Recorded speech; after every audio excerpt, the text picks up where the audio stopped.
अरे बबलू प्लीज, मुझे छोड़ दो बबलू। तेरी मेरी जोड़ी सही नहीं है।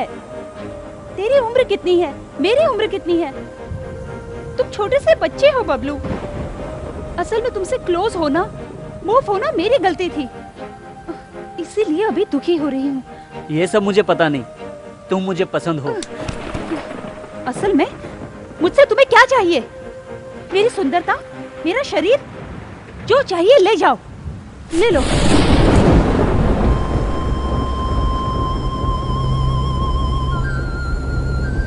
ये सब मुझे नहीं चाहिए।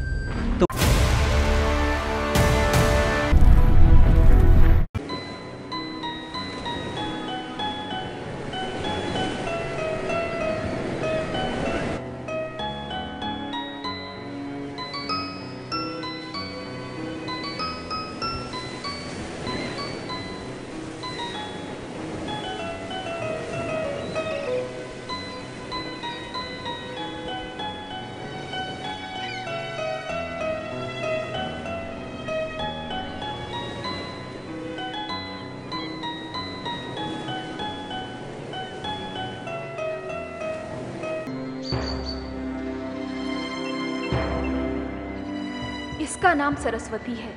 इंतजार कर रही है अपने प्रेमी का कि कभी न कभी वो उससे मिलने जरूर आएगा। उसका इंतजार करते हुए अपनी जिंदगी बिता रही है। आज से 1 साल पहले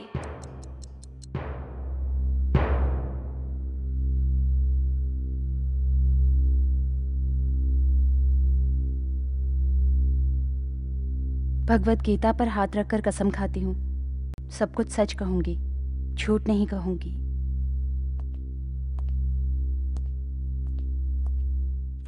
आपका नाम? सरस्वती, जयराम सरस्वती।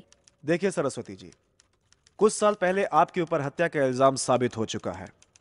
हाई कोर्ट में आपने अपील किया हुआ है, इसलिए यह विचार हो रहा है। आपने रोहित सिंह की हत्या किसी उद्देश्य के तहत की, ऐसा आप पर इल्जाम है। इसके लिए आपका क्या जवाब है? मैंने ये हत्या नहीं की है। सरस्वती जी, आप पर कत्ल का इल्जाम सारे सबूत के साथ साबित हो चुका है। ऑलरेडी आप सजा भी काट रही हैं, लेकिन अभी भी आपने रोहित की हत्या नहीं की, ये कह रही हैं? जी हाँ। योर ऑनर, मृतक रोहित सिंह सोसाइटी में बहुत नामचीन धनवान सेठ राम मोहन सिंह के इकलौते बेटे थे। मुजरिम सरस्वती ऐशो आराम की जिंदगी की आदी होकर एक काम पिशाच बनकर मृतक रोहित सिंह के साथ शारीरिक संबंध बना लिया था। उसके पैसों की खातिर उसको ब्लैकमेल भी किया। इसलिए रोहित इनसे दूर भागने लगा। जब रोहित ने इसके भंडाफोड़ करने की बात कही तो बड़े प्यार से इसने इसे फ्लैट पर बुला लिया। रास्ता साफ करने के उद्देश्य से ही जानबूझकर इसने उसका कत्ल कर दिया। Objection your honour. Yes, proceed. उस दिन रोहित और मुजरिम सरस्वती के बीच हुए झगड़े में सरस्वती चोट खाकर बेहोश हो चुकी थी। उसके बाद किसी और ने उसका मर्डर किया। पोस्टमार्टम रिपोर्ट के हिसाब से रोहित के कत्ल में इस्तेमाल की हुई लोहे की राड पर फिंगरप्रिंट्स को गौर करके देखोगे तो किसी दूसरे के भी फिंगरप्रिंट्स वहाँ मौजूद हैं।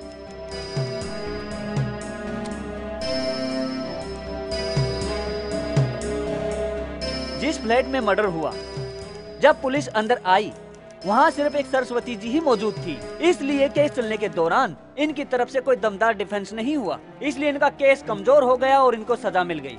रोहित के पिता राम मोहन सिंह जी सोसाइटी में बड़े आदमी होने की वजह से और सबूतों की अच्छी तरह छानबीन करना छोड़कर मेरे क्लाइंट को सजा देना कैसा इंसाफ है? इस केस में मेरी क्लाइंट सरस्वती ने ये कत्ल नहीं किया कहने के लिए मेरे पास कुछ दमदार सबूत हैं। उन्हें अदालत में पेश करने के लिए मुझे कुछ समय चाहिए। मैं अदालत से इजाजत चाहता हूँ। डिफेंस लॉयर के गवाह सबूतों को पेश करने की मंजूरी देते हुए इस केस को इस महीने की 18 तारीख को वायदा किया जाता है। अरे भाई बबलू, अपने करियर की शुरुआत करने के लिए तुम्हें यही केस मिला था क्या? हाँ? इतना कमजोर केस मैंने अपने करियर में कभी नहीं देखा।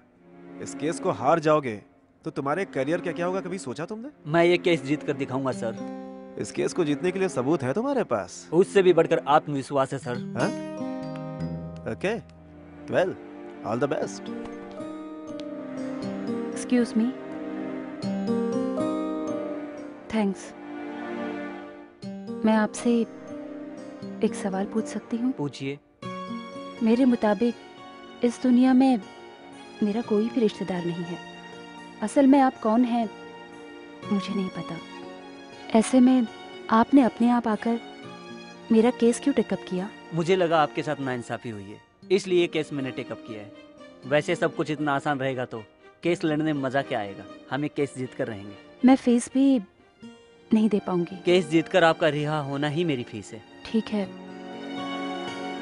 आप कौन है मैं जान सकती हूँ? हाँ, समय आने पर मैं खुद बता दूंगा।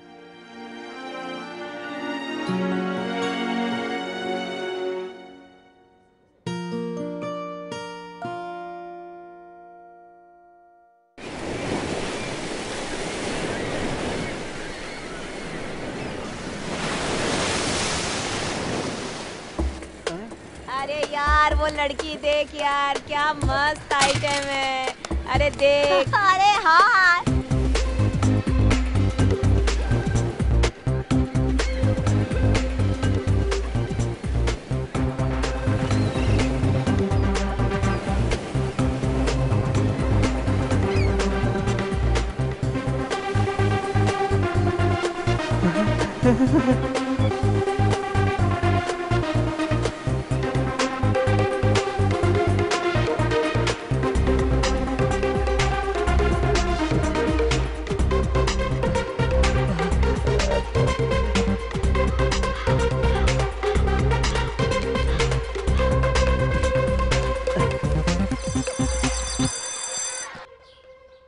My dear boys and girls, यहाँ विद्यार्थी और विद्यार्थिनी क्या बातें कर रहे हैं बताइए। मैडम वो दोनों ए, बकवास बंद करके बैठ जाओ।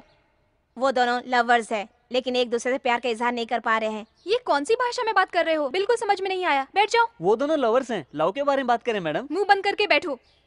वो दोनों क्लासमेट्स हैं, पढ़ाई के बारे में बातें कर रहे हैं।